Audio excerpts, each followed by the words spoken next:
Gopal Patnaik short film निर्देशक actually यहाँ मु स्टार्ट करी 2017 डिसेम्बर प्रथम मोर सर्ट फिल्म गोटे मेसेजेबल फिल्म गोटे हेलमेट उपर काटिलु तार रेस्पन्स बहुत बढ़िया भल थिला जो द्वारा कि आगु को आउर करने बोली स्थिर कलु आमती जर्नी रे चलची मोर इंटेंशन होची कौन एठर आमर कोरापुटिया जी भी आम कलाकार मान अच्छा समस्त किसी ना कि सुजोग मिलू तो यहीटा मोर मेन उद्देश्य तापर सेकेंड कथा हूँ कौन मेसेज सोसाइटी को गोटे मेसेज देवार अच्छी तो गोटे फिल्म माध्यम गोटे मेसेज देवा ये दुईटा हूँ मेन मुख्य उद्देश्य मोर। सर आप कहवा कथा होछि आपन निजे तेलुगु भाषा हाँ ओडिया सहित निर्माण कर आपन किछ असुविधा हे नाई नहीं नहीं कि आपन को ये लागे नाई नाई अरे जेहेतु आम ये रोचु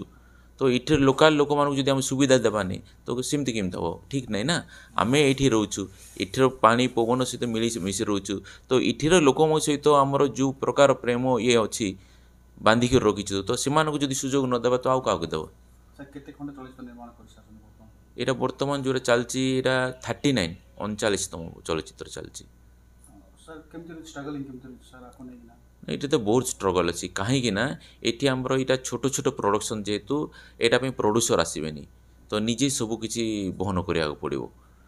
सर आपन जने निजे डायरेक्टर स्क्रिप्ट राइटर प्रोड्यूसर तथा एक्टर आपको नहीं आपन कोन कहबा चाहछन कौच बार आर मेन मुख्य प्रोब्लेम हूँ कौन फाइनान्सटा जदि फाइनान्स था तो मुझे एत गुटे कम कर ना जमीक मुझे निजे स्टोरी लेखे स्क्रिप्ट लेखे निजे डायरेक्शन दिए निजे स्क्रीन प्ले निजे एडिटिंग निजे एक्टिंग तो 8टा काम मुझे निजे करे जदि आम गोटे प्रोड्यूसर मिलता तो एत गुटे करा दरकार नहीं मु खाली स्टोरी स्क्रिप्ट एंड डायरेक्शन देले बस हो गला। सर हम कोरापुट जिले में कलाकार मानकर माने एक्टिविटीज केमती अछि आ एठी चलचित्र निर्माण कर सार आगु केमती रहबो सर आरो कहवाक गले आमर ये अंडीवाड़ कोरापुट जिला कलाकार रे भरपूर बहुत भल भल कलाकार अच्छा हेल्ले कौन से सुजोगटा मिलूनी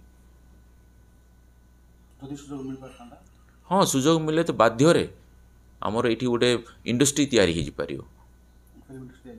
सर आपन कोन माने क्रिएशन कोन आरंभ करछन कोन से फिल्म निका आगु कोन चिंता कर नाई नाई बड़ फिल्म योजना ना कारण कहीं मेन कथा हूँ कौन प्रोड्यूसर ना जाए आम कि हेल्ले मोर गोटे चिंताधारा अच्छी कौन केवल आमर कोरापुटिया भाषार फिल्मटा बा एठार लोकाल लांगुएज फिल्म गोटे तैयारी करी आमर अनडिवाइडेड कोरापुट जिले में जितकी भी हल अच्छी आमर प्राय 12 ରୁ 14ଟା हल अच्छी तो सेगुड़ी को चलियापी जोटा कि आमको टैक्स फ्री करा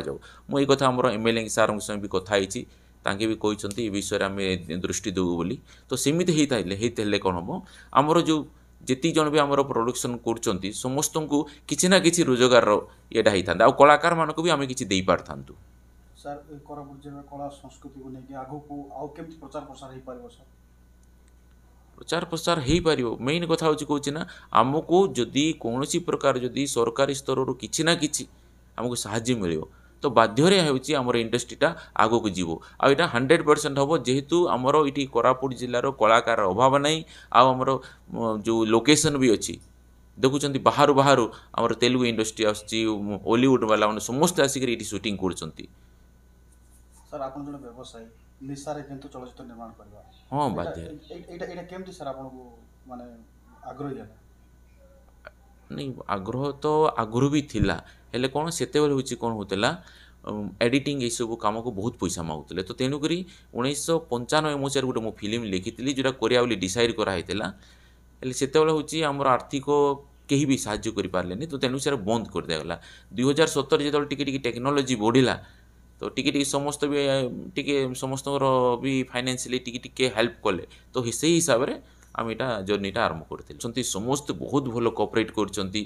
दिन राति थर थर तो आम सकाल आरंभ करूँ शूटिंगटा राति 2टा भी हो जाए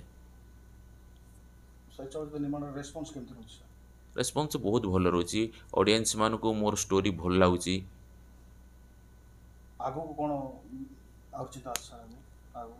मु आगो को कौच ना आगो को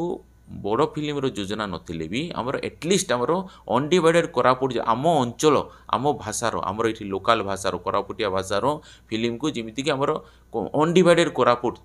रे जेतरा भी हल अछि सब हलरे चलेबार योजना अछि मोर आ जोटा कि मु सरकार को भी अनुरोध करछि प्रति फिल्म आमर फिल्म लोकल लैंग्वेज सब को टैक्स फ्री करा जाय जोटा कि साधारण लोक भी 100 टका देकि आराम रे फिल्म देखि पारिबे।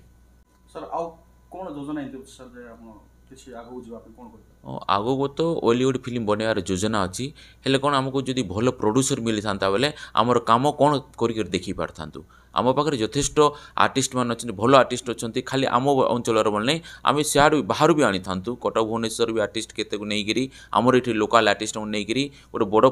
ଫିଲ୍ମ କରିବାର ବି ଯୋଜନା ଅଛି। ହେଲେ କ'ଣ ହେଉଛି ମେନ୍ ପ୍ରୋବ୍ଲେମ୍ ହେଲା କୌଣସି ପ୍ରଡ୍ୟୁସର ଏଠି ନାହାନ୍ତି ସାହସ କରୁନାହାନ୍ତି ଆସିବା ପାଇଁ। ଆଉ ଯଦି କୌଣସି ପ୍ରଡ୍ୟୁସର ଯଦି ସାହସ ଦେଇ ଆଗକୁ ଆସିଛି ବା ଆମକୁ ଯଦି ସାଥ ଦେବେ କୌଣସି ପ୍ରଡ୍ୟୁସର ଗୋଟେ ତ ଦେଖିବେ ବାଧ୍ୟରେ ଅଳ୍ପ ଏମାଉଣ୍ଟରେ ଆମେ ଭଲ ଫିଲ୍ମଟା କରି ଦେଖେଇବୁ। ସାର୍ ଏଇ ଯେଉଁ ଆପଣ ବ୍ୟବସାୟ ଛାଡ଼ିକି ବି ଆମ ଫିଲ୍ମ ବିଷୟରେ ମାତିଛନ୍ତି ଆଉ ଏ ଜିନିଷକୁ ନେଇକିନା ପାରିବାରିକ ସପୋର୍ଟ କେମିତି ରହୁଛି କ'ଣ ବହୁତ ବଢ଼ିଆ ସପୋର୍ଟ ରହିଛି ଏତେ ଗୋଟେ ଯେଉଁ ଫିଲ୍ମ ବନେଇ ପାରିଛି ତାର ମେନ୍ କାରଣ ହେଉଛି ମୋର ୱାଇଫ୍। ଖାଲି ସେ ଆକ୍ଟିଂରେ ସାହାଯ୍ୟ କରିବ ନାହିଁ ଏବେ ଆମର ସୁଟିଂ ସେଟ୍ରେ 15 ଜଣ 16 ଜଣ ଗୋଟେ ଗୋଟେ ସେଟ୍ରେ କାମ ଚାଲିଥାଏ ସମସ୍ତଙ୍କ ପାଇଁ ଖାଇବା ପିଇବା ବନ୍ଦୋବସ୍ତ ବି ସେ ନିଜେ କରେ ତା ଛଡ଼ା ନିଜେ ଆକ୍ଟିଂ କରେ ତା ଛଡ଼ା ଷ୍ଟୋରିରେ ମଧ୍ୟ ମୋତେ କିଛି ନା କିଛି ହେଲ୍ପ କରେ। ପାରିବାରିକ ସପୋର୍ଟ ବି ବାଧ୍ୟ ରହିଛି ପରିବାର ସପୋର୍ଟ ନଥିଲେ ତ ହେଇପାରିବନି। ସାର୍ ସ୍ଥାନୀୟ ଚଳଚ୍ଚିତ୍ର ନିର୍ମାଣ କରୁଥିବା ସାଥେ ସାଥେ ଅଲଗା କେଉଁ ଜାଗାରେ ମଧ୍ୟ ଆପଣଙ୍କୁ ସୁଯୋଗ ମିଳିଛି କି? ହଁ ହଁ ଆମର ଯେଉଁ ଅଲିଉଡ଼ ଫିଲ୍ମ ଥିଲା ମାଇଣ୍ଡ ଗେମ୍ ସେଟା ଦୁଇଟି ଭାଷାରେ ହେଇଥିଲା ଗୋଟିଏ ହେଲା ସମ୍ବଲପୁରୀ ଭାଷା ଆଉ ଗୋଟେ ଓଡ଼ିଆ ଭାଷା। ପ୍ରଥମେ ସମ୍ବଲପୁରୀ ଭାଷା ପାଇଁ ମୋତେ ଡାକିଥିଲେ ଡବ୍ ପାଇଁ ଆଉ ଯେଉଁଟା ତାଇଁରେ ସର୍କିଲ୍ ଇନ୍ସପେକ୍ଟର ଗୋଟେ ଲିଡ୍ ରୋଲ୍ର ଭଏସ୍ଟା ମୁଁ ଦେଇଥିଲି ଆଉ ସେଠି ତାଙ୍କୁ ବହୁତ ପସନ୍ଦ ଲାଗିଥିଲା ତ ଏଗେନ୍ ଆଉ ଥରେ ମୋତେ ଡକେଇଥିଲେ ଓଡ଼ିଆ ଫିଲ୍ମ ପାଇଁ ବୋଲି ତ ଦୁଇଟା ଚଳଚ୍ଚିତ୍ରରେ ମୁଁ ଭଏସ୍ ଦେଇଛି ଲିଡ୍ ରୋଲ୍ର। ରେଡ଼ିଓ ଷ୍ଟେସନକୁ ନେଇକି ଆପଣ ଅନୁଭୂତି କ'ଣ ରହିଛି? ହଁ ରେଡ଼ିଓ ଷ୍ଟେସନରେ ମଧ୍ୟ ମୁଁ ଗୋଟେ ସ୍ୱୀକୃତି ପ୍ରାପ୍ତ କଳାକାର ହେଲେ ମୋର ସମୟ ତ ବହୁତ କମ୍ କାହିଁକି ଏଇ କାମରେ ତ ମୁଁ ପୁରା ବିଜି ରହିଯାଏ ତ ଅନ୍ୟ କିଛି ମୁଁ ସମୟ ଦେଇପାରେନି। ସୁଯୋଗ ମିଳିଲେ ଆଗକୁ ଯିବା? ହଁ ହଁ ସୁଯୋଗ ମିଳେ ତ ବାଧ୍ୟରେ କରିବି।